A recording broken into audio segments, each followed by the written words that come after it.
CNN की खबर के मुताबिक अमेरिका ईरान के बीच दूसरे दौर की वार्ता मंगलवार को हो सकती है। पाकिस्तान में खबरों में बताया जा रहा है कि ईरानी डेलीगेशन इस्लामाबाद पहुंचेगा।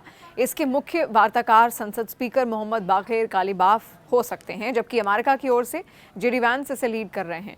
हालांकि ईरानी मीडिया ने इससे साफ इनकार कर दिया है। अमेरिका के मुताबिक पुरानी टीम के साथ एक बार फिर से नए दौर की वार्ता का आगाज होगा। हालांकि ईरान इस पर कोई स्पष्ट जवाब नहीं दे रहा।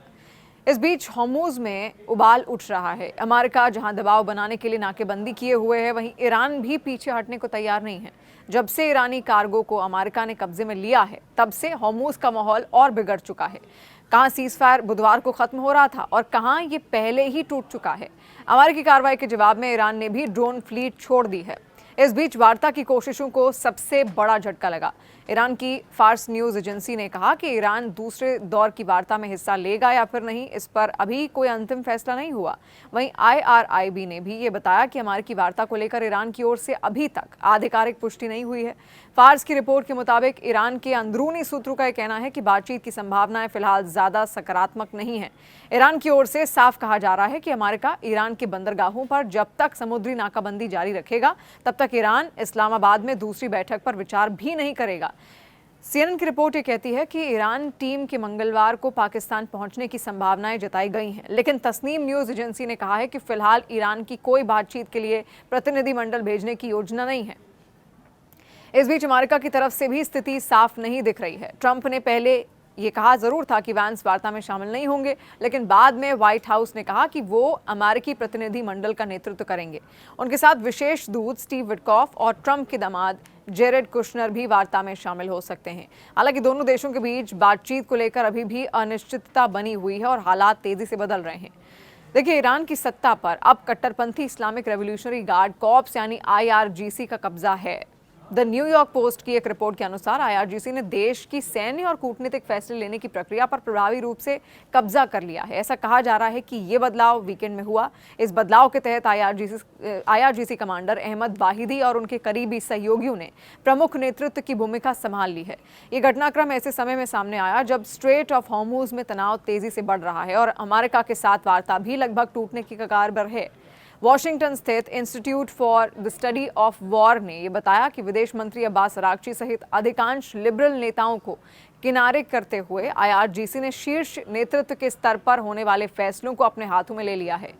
ईरान के विदेश मंत्री अब्बास अरागची ने ट्रंप प्रशासन के साथ बातचीत के बाद हॉर्मुज़ को खोले जाने का ऐलान कर दिया था, लेकिन रिपोर्ट्स के मुताबिक IRGC ने उनके फैसले को पलट दिया और जोर देकर कहा कि ईरानी बंदरगाहों पर अमेरिकी दबाव के जवाब में स्ट्रेट ऑफ हॉर्मुज़ बंद ही रहना चाहिए। एक रिपोर्ट के मुताबिक IRGC के कमांडर वाहिदी ने ईरान के सुप्रीम नेशनल सिक्योरिटी काउंसिल के सचिव मोहम्मद बागर जोलगाद्र का समर्थन हासिल कर लिया, जिससे सैन्य और रणनीतिक अभियानों पर उनकी पकड़ और मजबूत हो गई है।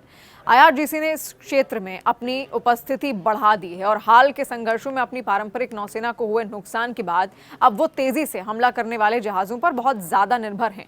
रिपोर्ट्स के अनुसार ईरानी नेतृत्व में मतभेद भी सामने आ रहे हैं। ईरान की सुप्रीम नेशनल सिक्योरिटी काउंसिल के सचिव मोहम्मद बागर जोलगाद्र का प्रभाव कूटनीतिक प्रयासों तक भी फैल चुका है।